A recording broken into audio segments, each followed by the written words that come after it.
The nights are long, the days are short, and the weather is chilly to downright cold, depending on where you are. It's a good time to slip into a Quince iconic Mongolian cashmere sweaters, which start at only $50. You can treat yourself to everyday luxury at an affordable price with Quince. If you really want to dive into luxury, you can check out their leather handbags, washable silk shirts, and European linen sheet sets. Whatever you're looking for at Quince, all the prices are 50 to 80% less than similar brands, and they do that by partnering directly with top factories and cutting out the middleman. They only work with factories that use safe, ethical, and responsible manufacturing processes. And of course, they use premium fabrics and finishes for that luxury feel in every piece. But you've already heard me rave about my Quince travel pants. Treat yourself this winter without the luxury price tag. Go to quince.com/traveler for 365-day returns plus free shipping on your order. That's QUINCE.com/traveler to get free shipping and 365-day returns. Quince.com/traveler. And thanks to Quince for sponsoring this episode of Amateur Traveler. Amateur Traveler, episode 846. Today, the Amateur Traveler talks about an ossuary in Orchete, beaches and James Bond, troglodytes, and truly, as we go to Puglia, in the heel of the boot of Italy. This is Chris Christensen from Amateur Traveler. Let's talk about Puglia. I'd like to welcome to the show Kate Storm from ourescapeclause.com. We're going to talk about why later. Kate, welcome to the show. Thank you, Chris. How you doing? Good. And Kate's come to talk to us about a region of southern Italy called Puglia. Kate, what's your connection with Puglia? Yeah, I am a travel blogger and I adore Italy, love Italy, been to a lot of Italy, spent about a year there if you add it all up. And Puglia is this region on the heel of the boot. It's known for its beaches, and we actually had a trip booked there in 2020, and we were going to do this whole big thing. We all know how that story ends, but we finally made it in 2022 and did a huge trip, which was great. Excellent. And why should someone go to Puglia? Yeah, so essentially, Puglia is best known for a few things. Its beaches, its food, its adorable whitewash towns, and the fact that it is one of Italy's more affordable beach destinations, which is, of course, a draw. Excellent. What kind of itinerary are you going to recommend for us?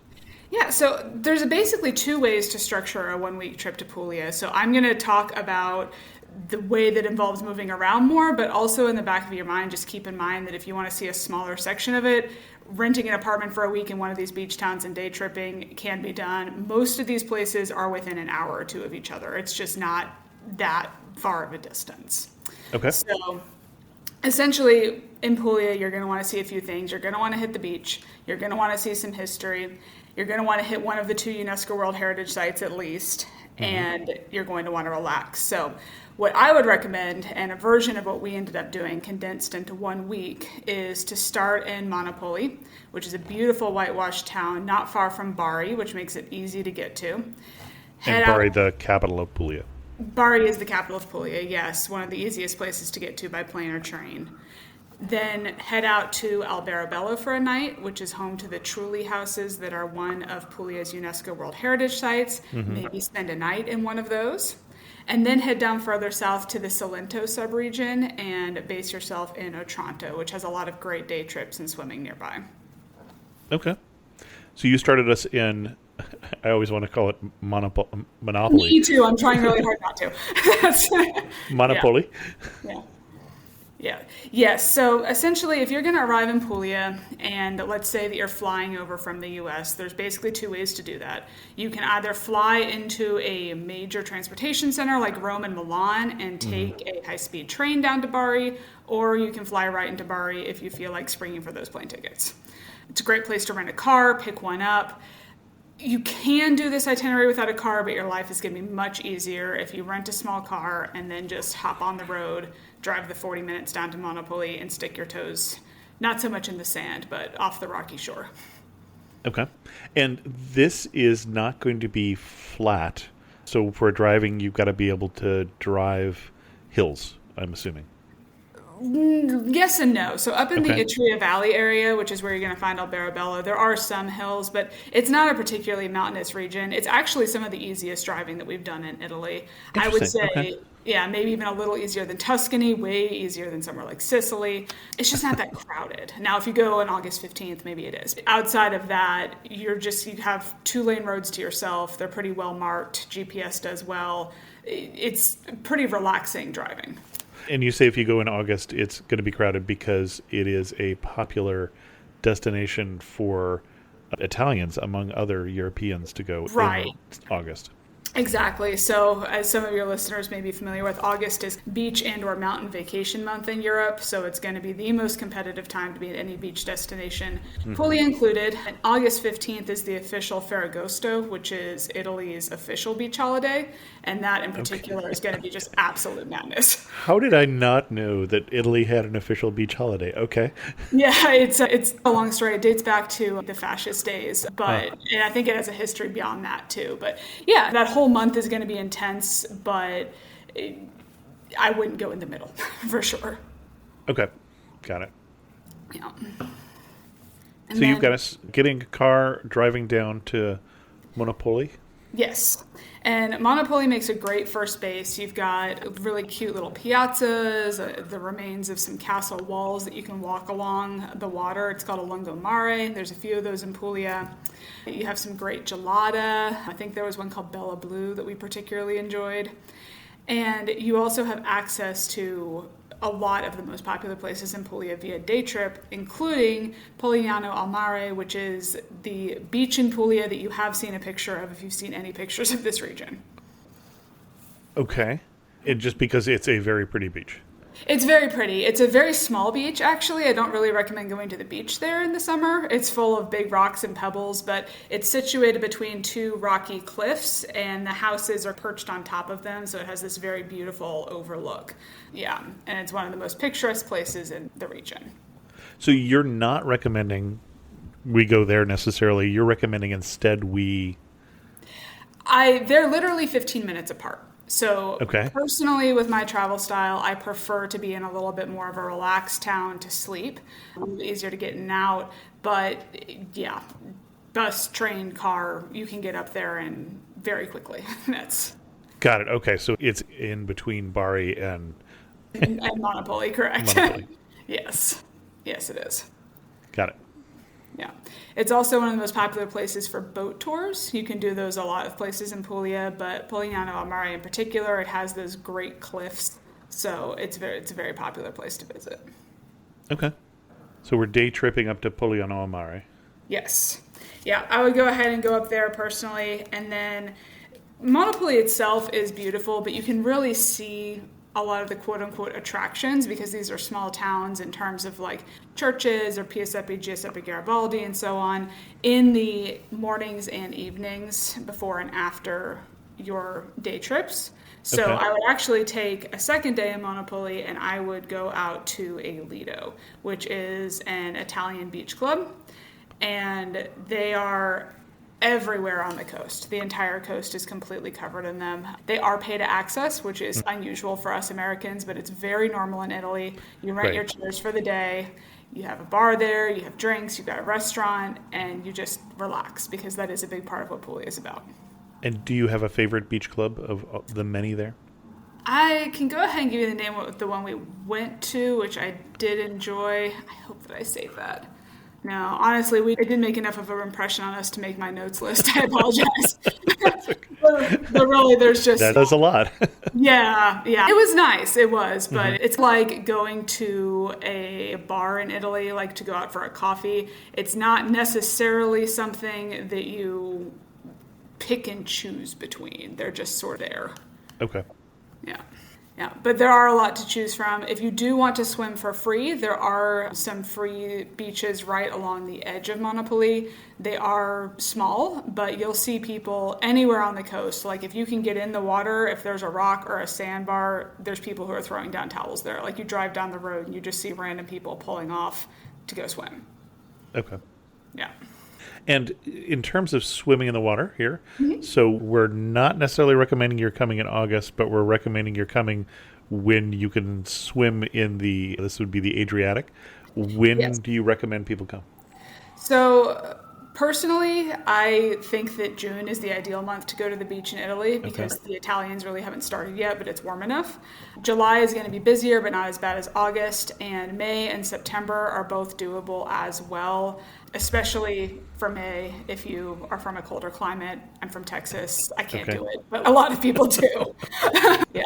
If you want to go to Puglia in the off season, you're going to get great affordable prices and you can of course still enjoy the views, but this is a seasonal destination for sure. Okay. Where to next? So, hang out in Monopoli. You could take one more day trip from there or you could go ahead and bounce up to Alberobello as a base. The next section can go either way. And you mentioned there were things we were going to see at night when we were in Monopoly. Did you want to mention what they were that you would recommend that we do in the evenings when we're not day tripping? I didn't mean tourist attractions as much as watching the sunset, grabbing a drink, Okay. having dinner, eating some orecchiette pasta, etc. Okay. The pasta you mentioned there, what type of pasta? Yeah, so the orecchiette pasta, it is from Puglia. You've probably seen it. It's pretty popular, but it's actually, the name comes from little ears. So it's those little divots. Oh, yeah. Yes, it's delicious. It's very traditional in Puglia. Add some seafood, of course, and go to town. Okay. Yeah, and I can go into more things to eat in Puglia. I mean, really, when you're not on the beach or road tripping or in a small town, eating is the best thing to do in Puglia. This is the region that grows a large percentage of Italy's food. It's enormously agricultural, and they actually produce 40% of the olive oil in the country, which is remarkable. Okay. And are there particular restaurants you would recommend in this region? This area right now, Monopoli? So, unfortunately, the first restaurant that I was going to share, it does not look like it is there anymore. But a couple that I can definitely recommend if people are looking would be Trattoria San Domenico, which is just a nice classic one. And then if you want something a little casual, you want to grab a bite to eat whenever you're hungry, the King Street Food will go ahead and do just some classic relaxed Pulian food. Okay. Sandwiches and things of that nature. Cool. Where to next? So, once we spend our evenings in Monopoli, we'll head out to Alberobello, and that is probably going to be the second most photographed place in Puglia. This is where the Trulli houses are most concentrated, and those are those historic conical white houses that are built with a craftsmanship that they say dates back thousands of years. There's evidence of them going back at least 1,000, and they can find ones from around 1400. So what I would recommend for a kind of a unique experience would be to actually spend a night in one, which is a fantastic way to spend an evening in Puglia and gives you the benefit of going to Alberobello but not fighting all of the other day trippers, because it does get like a madhouse, especially in the summer. I would recommend going ahead, driving out there. You can stop at another town on the way, particularly if you want to leave Monopoli in the morning. Just depends on how much beach time you want to do. That really depends on the weather, etc. But as you're driving out between the two, the towns of Loco Rotondo, Martina Franca, and Ostuni are considered some of the most popular whitewashed inland villages to visit as you're on your way. Okay. Those would be great places just to stop for a wander, enjoy a view, have a coffee, and kind of keep things moving, give you a sample of some other places without necessarily committing to packing your bags again, if that makes sense. Sure. Yeah. So once you get to Alberobello, what you're going to want to go ahead and do is I would start by going ahead and just enjoying a sunset from one of the viewpoints. There's a couple of different places that you can see the view, like traditionally, quote unquote, in Alberobello, but one of the most interesting ones to me and what's different about the town is that all of the little souvenir shops that you see are housed in those Trulli. If you buy something, even if it's €1, they'll let you on the roof. And then you can go ahead, and then you can just go ahead and go up and get however many angles you want and enjoy the view. I didn't even know one could go on the roof. Okay. Yeah, it's actually, they're surprisingly cool up there. Most of them have a flat area that you can't necessarily see from the street, but they're Okay. built so close together that over the years, I think they've just emerged. Now, when you booked time to stay in a Truly house, you did that using the usual booking engines, or is there a Yes. special Yeah, if you Truly.com or okay? no, I'm sure there was once upon a time, but no, they're all on booking.com now, so Got it. very easy to find.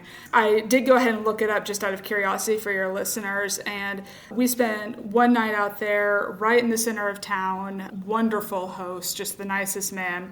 And we spent €127 for the night. So Okay. yeah, that's about the range you're looking for. This in this case, it was actually the one that he had grown up in. It was his family home, which made it very special. He had some photos in there of the earlier days. Okay. Yeah. So, as far as Alberobello goes, there are, because it is so famous, a few more quote unquote sightseeing things to do here, but mostly they revolve around going around and looking for the most famous Truly. So you're welcome to get a walking tour for that. A lot of people do enjoy them, but we did not opt to do that. We just literally created our own walking tour for them. There is one, Trullo Savano, which is the only one where you can go up onto the second floor.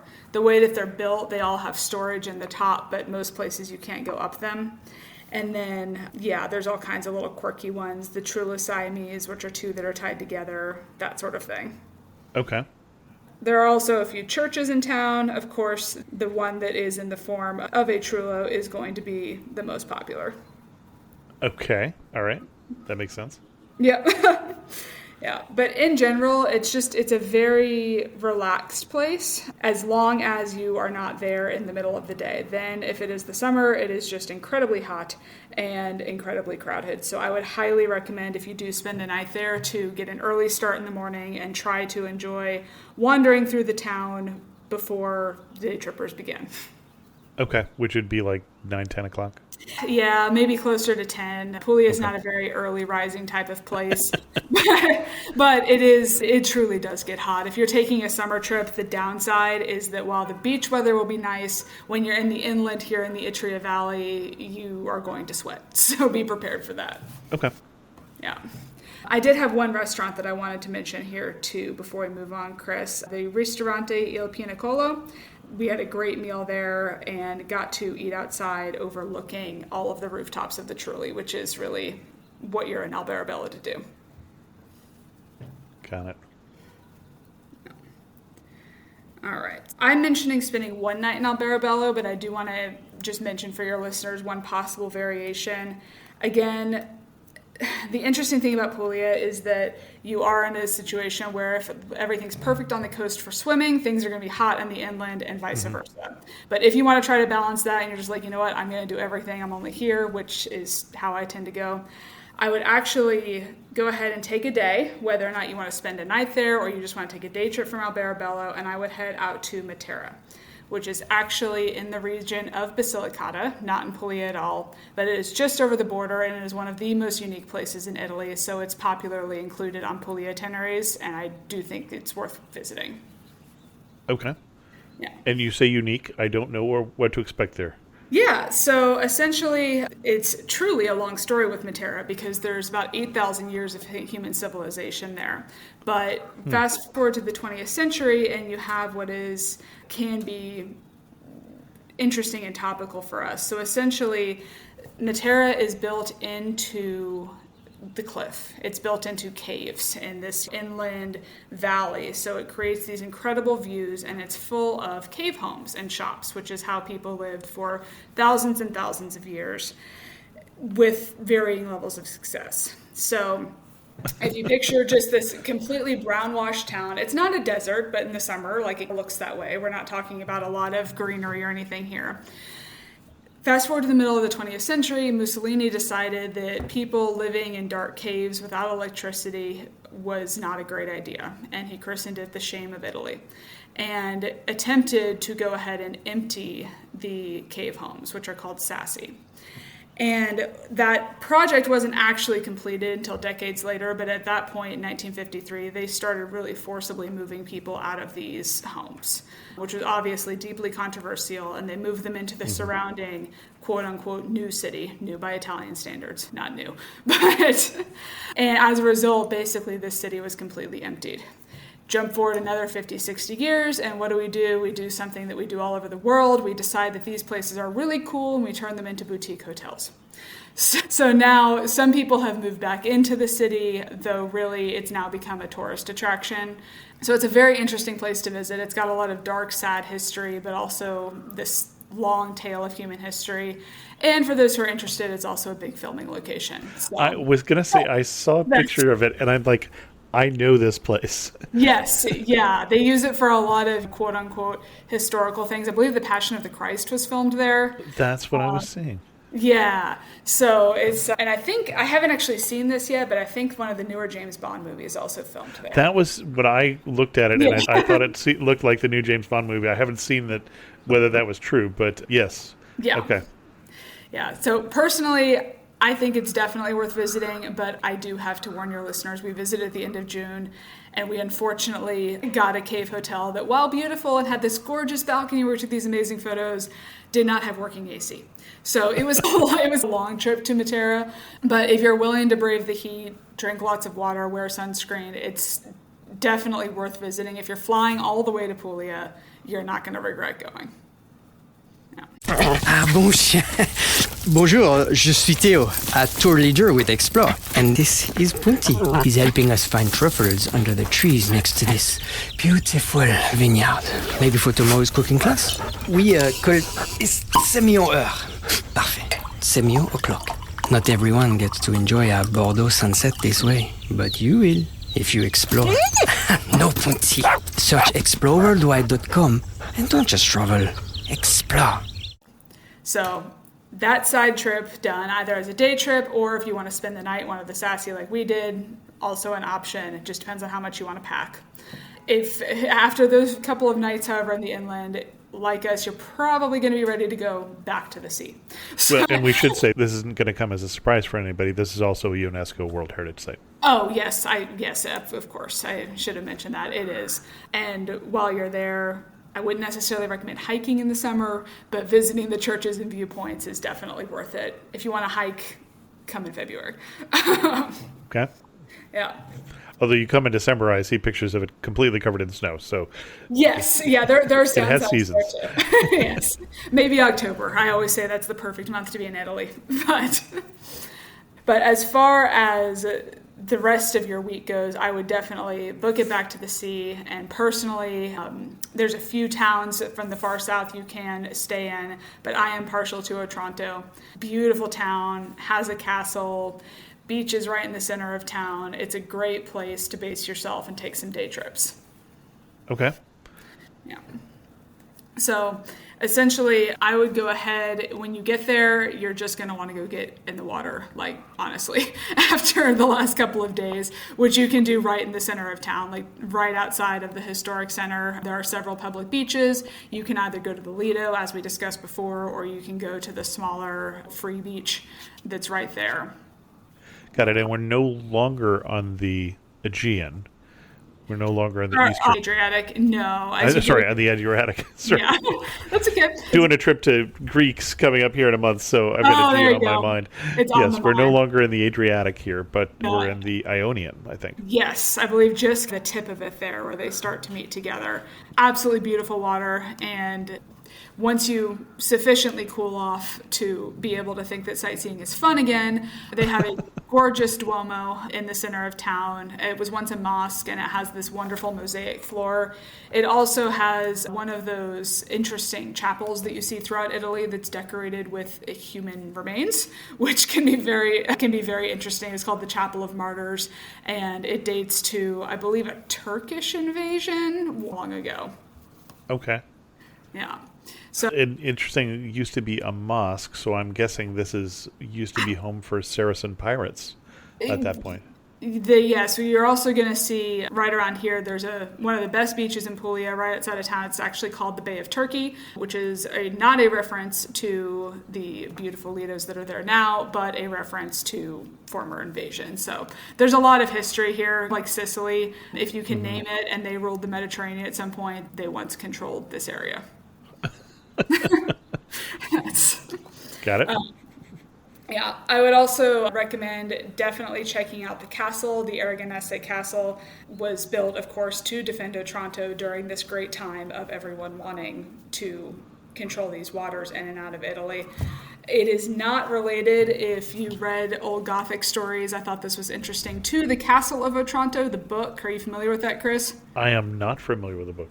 Okay, so it is a popular classic Gothic book. I was actually assigned it in a college class. And the writer did name the story after the Castle of Otranto, but he never actually visited Otranto. So no real connection. Shakespeare never went to Verona, as far as we know. Exactly, yeah. But it does offer a little bit of intrigue. And then they do also have a couple of other things to see. The Church of St. Peter is very beautiful. I think it's 800 or 900 years old, covered in frescoes. And they have a lungomare like Monopoli to go ahead and enjoy the views. But again, this is a beach town and you're here to swim. Okay. Yeah.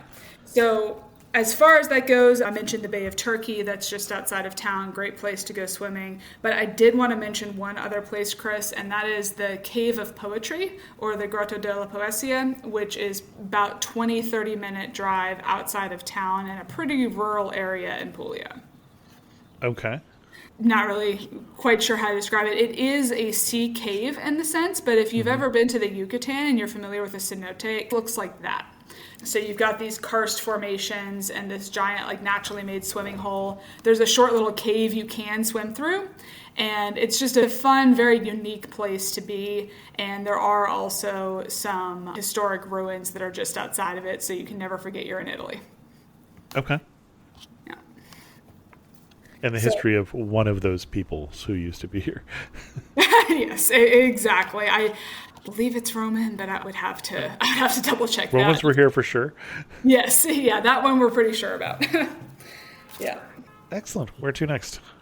So essentially, if you go ahead and add 2 or 3 days in Monopoli in the region there, 2-ish days in Alberobello, maybe Otranto, or maybe Matera, excuse me, and 2 or 3 days in Otranto swimming, you're just about running out of time. I do want to mention just a couple of other possible day trips, just if your readers have time. Some people spend 2 hours in a town, some people spend all day, different paces. But right across the peninsula from Otranto, which is not very long if you look at a map, there is a town called Gallipoli, which is framed by defensive walls and is another just beautiful, relaxing beach town that, if you're wanting to go ahead and walk through a historic center and enjoy some views, is a great option. Not to be confused with the Gallipoli in Turkey. As I always remind myself when talking about it, of course, we can make an educated guess as to where the name came from. But that is a pretty town. I want to say it looks like Dubrovnik almost. It does, yeah. That really small walled town look. Yes, exactly. Because of the way that the fortress walls remain, it just has a very unique look. As far as attractions go, it is very similar to Otranto in the sense that it has a castle and some walls and a lungomare and the beaches. But if, like us, your idea of the perfect trip is to see as many varieties as possible, it's definitely worth taking the time to go out there. And the name, by the way, derives from beautiful city. Oh, imagine that. Imagine that. Yes. Okay, I can picture that. Yes. Yeah. And the other place I wanted to mention, or one of the others I should say, would be Lecce, which is a Baroque city in between Otranto and Gallipoli. It's one of the further north. It makes a triangle because there's only so many roads. But it is considered the Florence of the South. So if you're looking for beautiful architecture, Baroque instead of Renaissance in this case, it is a great place to be. Do a little sightseeing, visit the university. They have a Roman amphitheater. And then it is also a great place, and I feel like this is mentioning if you're short on time, to close out your trip. It has a great train station that can whisk you off to anywhere else in Italy if you need to catch a train, certainly to Bari if you flew in there, and you can drop off your rental car. It's not necessary. You can drive back up to Bari pretty quickly, but it allows you to avoid doubling back and maybe spend an afternoon somewhere new. Okay. Now, one thing I have to ask. So we flew into Bari or took a train or something, got there Right, as started our in hub Bari. probably, but we didn't stay there. Yes, and essentially that just comes down to the whole trying to squeeze everything into 1 week thing. There are some beautiful places to see in Bari Vecchia with its historic center. It has some beautiful attractions. The Basilica San Nicola is lovely to see. There's a castle. They do have an archaeological museum as well, and some beaches in town. Just with only a week to work with, choices have to be made. And that begs the question of if I extended the constraints that I put on you of a week, which were coming from me, just so everybody is clear, Yes. where would you add on? So with more than a week, you would definitely want to rework the order of this a little bit. Okay. Take a look at a map before you swear to it. But I would recommend actually heading north of Bari. You're going to interesting. you're going to run into some beautiful towns up here. North of Bari is all of Puglia could really still be considered quote unquote off the beaten path for North American travelers. It is getting more beaten every year, but it's nothing like going to somewhere like Cinque Terre or the Amalfi Coast. Like Right. you're going to feel like you're in Italy here, so to speak.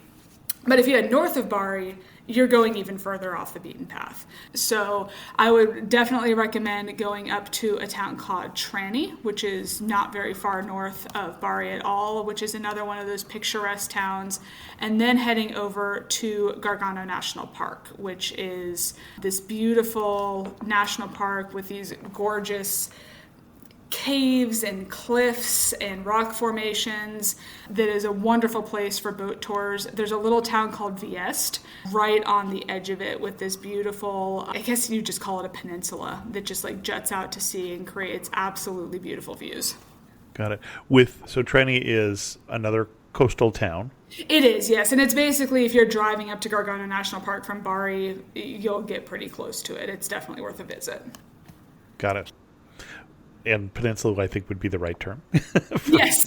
Yeah, it seems a little dramatic for peninsula, but yes. And then one other place that I just do want to mention because it's at the top of my personal Puglia bucket list is right up here is also where you can take either a boat or if you're feeling like a splurge, a helicopter out to the Trimidi Islands, which if you want to see just absolutely gorgeous landscapes, pure water, beautiful hiking, that's a wonderful and decidedly offbeat place to be.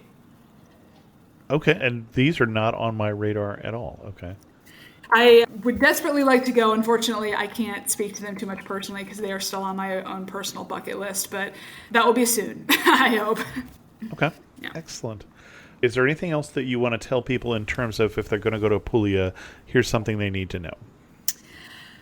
For American travelers specifically, I do just want to say, and this is something that I try to point out to my readers when I can, it's easier than you think because it is still somewhere that's just rising on the radar. I tend to get a lot of questions about the language barrier and things like that.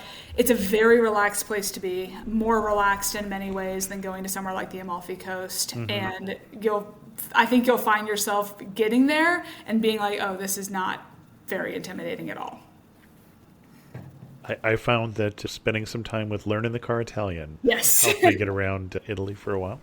Definitely. And somewhat off topic, but one other thing that I do just want to make sure that I mention is the carbs. Puglia has a lot of great food. You mentioned food, but you'd only got a chance to mention one. Okay. Yeah.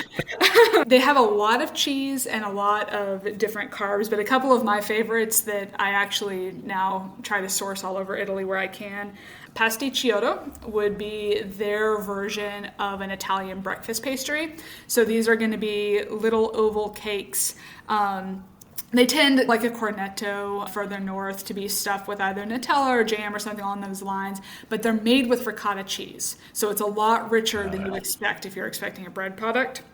Focaccia is also very popular here. It is from here, but it's also from up north in Liguria. Puglia does independently have a claim on it. If you're looking for a quick snack or a bite to eat while you're out at the beach, find a focaccia shop. You're not going to be disappointed. And it's also going to be something that's open all day, which if your readers have been to Italy before, they have these designated meal times where restaurants are from 12 to 3 or 7 to 11. Focaccia is available all day, which makes it great. And also taralli, which are these tiny little, you kind of think of them as like round Italian pretzels, and they look so basic packaged, and they are just so good, especially if you get one spiced with some olive oil and maybe some pepper. So if you're looking for a taste of Italy to bring home, keep an eye out for it. You won't be sorry. Got it. Okay. Yeah. And then, excellent. Yeah. Any other foods you want to recommend? I don't want to cut you off there. Oh, I could keep going forever. Burrata cheese, of course. And in terms of things to bring home, the olive oil. You'll never have better. As we get to some of our wrap-up questions, you're standing in the prettiest spot in Puglia. Where are you standing and what are you looking at? Oh, dear. That's very difficult, but I guess in order to pick one that's classic, because I am just a great fan of all things classic, I would be standing... So if you go in Pogliano al Mare, so we're going all the way back to the beginning, and there's several viewpoints and vistas there, and they're all beautiful, but if you held to Belvedere su Lama Monocile, or even just the terrace of the sea, they call it a couple of different things, you're going to be overlooking that iconic beach. Got it. Okay. Yeah. And that will definitely be, I call it the oh wow, I'm here moments, right? The oh yeah, I'm actually here in Puglia. That's where you'll find it there. Okay. And this is looking down, for those of you who are not looking at the pictures that are embedded in the episode, on not just the rugged coast, but the blue-green water and, yeah. Yes, okay. And the colorful umbrellas of the people who are on the beach. Oh, that does remind me of one just practical tip I wanted to throw in there that you mentioned before. When it comes to beaches in Puglia, there are actually a fair number of sandy beaches, but you're also going to spend quite a bit of your time on pebbles, which is fairly common in Europe. Some of them are rougher than others. I'm a big fan of water shoes for things like that. Honestly, you'll have a better time. I promise. Yep. Yeah. Excellent. One thing that makes you laugh and say only in Puglia. Oh, that's hard because I just keep wanting to say only in Italy. It's funny, like the thing that comes to mind truly is just the intensity of the heat in some of the inland places and how little you care. They're just when you're in the Truly, they are actually pretty fantastic at keeping you cool, and you're just like, oh, people have been doing this a long time for a reason. Very good. Excellent. And if you had to summarize this region in just 3 words, what 3 words would you use? Beach. Sure. Truly. Okay. I'm going to cheat. Fresh food. We'll put a hyphen in there. Okay. That's it. I don't know if I get away with that. Great. Our guest again has been Kate Storm. And Kate, we mentioned the name of your website is ourescapeclause.com. There's a story behind that. Yeah. Before I was a travel blogger, 85 lifetimes ago, I worked in insurance. And of course, an escape clause is a big part of an insurance contract, a way to get out of the contract or what the requirements are. And the website was mine, as well as just going to travel the world. So I stand by it for sure. Excellent. And if we wanted to send people to your best post at ourescapeclause.com on Puglia, where are we going to send them? Great starting place. I have several, but the one that's going to give you an overview of what we talked about today would be our 7-day Puglia road trip itinerary, and the URL for that is just Puglia road trip itinerary. I'll put a link to that in the show notes so people won't have to look it up. Kate, thanks so much for coming on Amateur Traveler and sharing with us your love for Italy and especially for Puglia. I really appreciate it, Chris. Thank you so much. Thanks, as always, to the patrons of the show who help support Amateur Traveler. If you're interested in learning more about becoming a patron of the show, you can go to patreon.com/amateurtraveler. No new information about the Amateur Traveler trips. There's still space on the Japan trip in 2023. We're going to need to get some people on that trip right away if we're going to do that. And then I'm trying to open up a second trip next year to Morocco in the spring. And with that, we're going to end this episode of Amateur Traveler. If you have any questions, send an email to host@amateurtraveler.com, or better yet, leave a comment on this episode at amateurtraveler.com. And thanks so much for listening.